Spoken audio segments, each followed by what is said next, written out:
When Stanley came to a set of 2 open doors, he entered the door on his left.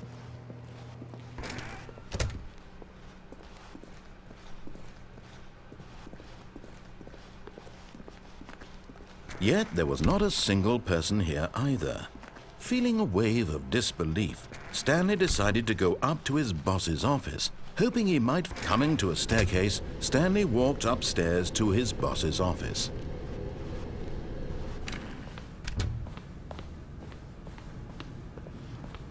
Stepping into his manager's office, Stanley was once again stunned to discover not an indication of any human life. Shocked, unraveled, Stanley wondered in disbelief who orchestrated this. What dark secret was being held from him? What he could not have known was that the keypad behind the boss's desk guarded the terrible truth that his boss had been keeping from him. And so the boss had assigned it an extra secret PIN number, 2845. But of course, Stanley couldn't possibly have known this.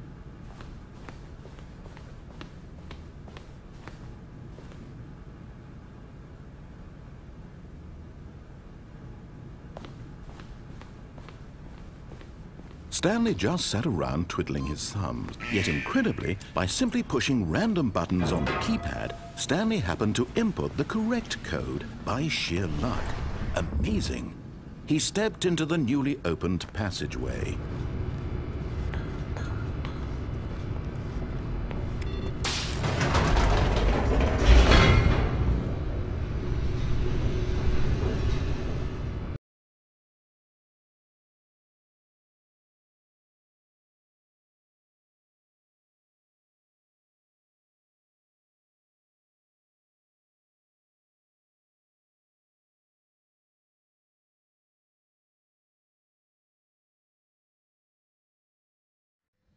Descending deeper into the building, Stanley realized he felt a bit peculiar.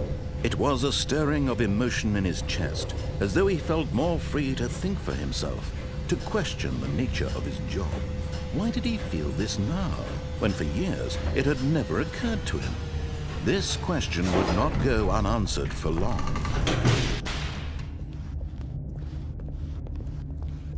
Stanley walked straight ahead through the large door that read Mind Control Facility.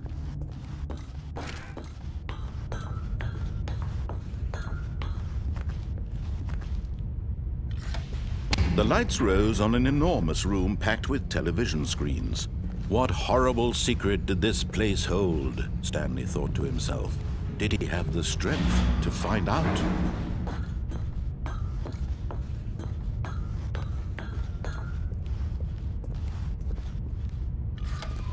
Now the monitors jumped to life, their true nature revealed. Each bore the number of an employee in the building, Stanley's co-workers. The lives of so many individuals reduced to images on a screen, and Stanley, one of them, eternally monitored in this place where freedom meant nothing.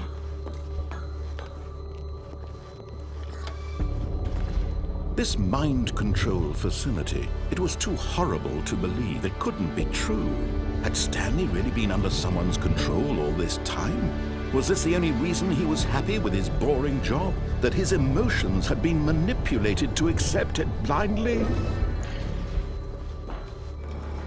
No, he refused to believe it. He couldn't accept it. His own life in someone else's control? Never! It was unthinkable, wasn't it? Was it even possible? Had he truly spent his entire life utterly blind to the world? But here was the proof, the heart of the operation.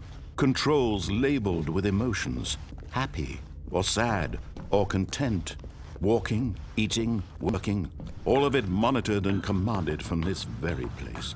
And as the cold reality of his past began to sink in, Stanley decided that this machinery would never again exert its terrible power over another human life. For he... Oh, Stanley, you didn't just activate the controls, did you? After they kept you enslaved all these years, you go and you try to take control of the machine for yourself. Is that what you wanted? Control?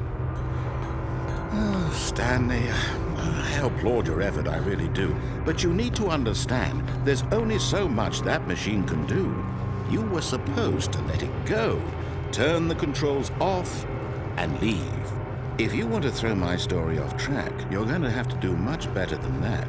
I'm afraid you don't have nearly the power you think you do. For example, and I believe you'll find this pertinent, Stanley suddenly realized he had just initiated the network's emergency detonation system. In the event that this machine is activated without proper DNA identification, nuclear detonators are set to explode, eliminating the entire complex. How long until detonation then? Let's say 2 minutes. Now this is making things a little more fun, isn't it, Stanley? It's your time to shine. You are the star. It's your story now. Shape it to your heart's desires. Oh, this is much better than what I had in mind. What a shame we have so little time left to enjoy it. Mere moments until the bomb goes off. But what precious moments each one of them is. More time to talk about you, about me, where we're going, what all this means. I barely know where to start. What's that? You'd like to know where your co-workers are? A moment of solace before you're obliterated? All right, I'm in a good mood. You're gonna die anyway. I'll tell you exactly what happened to them. I erased them. I turned off the machine. I set you free. Of course, that was merely in this instance of the story. Sometimes when I tell it, I simply let you sit there in your office forever, pushing buttons endlessly and then dying alone. Other times, I let the office sink into the ground, swallowing everyone inside, or I let it burn to a crisp. I have to say this, though, this version of events has been rather amusing. Watching you try to make sense of everything and take back the control wrested away from you, it's quite rich. I almost hate to see it go. But I'm sure whatever I come up with on the next go-around will be even better. My goodness, only 34 seconds left. But I'm enjoying this so much. You know what? To hell with it. I'm going to put some extra time on the clock. Why not? These are precious additional seconds, Stanley. Time doesn't grow on trees. Oh dear me, what's the matter, Stanley? Is it that you have no idea where you're going or what you're supposed to be doing right now? Or did you just assume when you saw that timer that something in this room was capable of turning it off? I mean, look at you. Running from button to button, screen to screen, clicking on every little thing in this room. These numbered buttons, no, these colored ones. Or maybe this big red button, or this door. Everything, anything, something here will save me. Why would you think that, Stanley? That this video game can be beaten? Won? Solved? Do you have any idea what your purpose in this place is?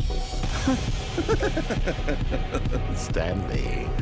You're in for quite a disappointment. But here's a spoiler for you. That timer isn't a catalyst to keep the action moving along. It's just seconds ticking away to your death. You're only still playing instead of watching a cutscene because I want to watch you for every moment that you're powerless. To see you made humble. This is not a challenge. It's a tragedy. You wanted to control this world, that's fine. But I'm going to destroy it first, so you can't. Take a look at the clock, Stanley. That's 30 seconds you have left to struggle. 30 seconds until a big boom and then nothing. No ending here, just you being blown to pieces. Will you cling desperately to your frail life, or will you let it go peacefully? Another choice. Make it count. Or don't. It's all the same to me, all a part of the joke. And believe me, I will be laughing at every second of your inevitable life from the moment we fade in until the moment I say, happily ever after.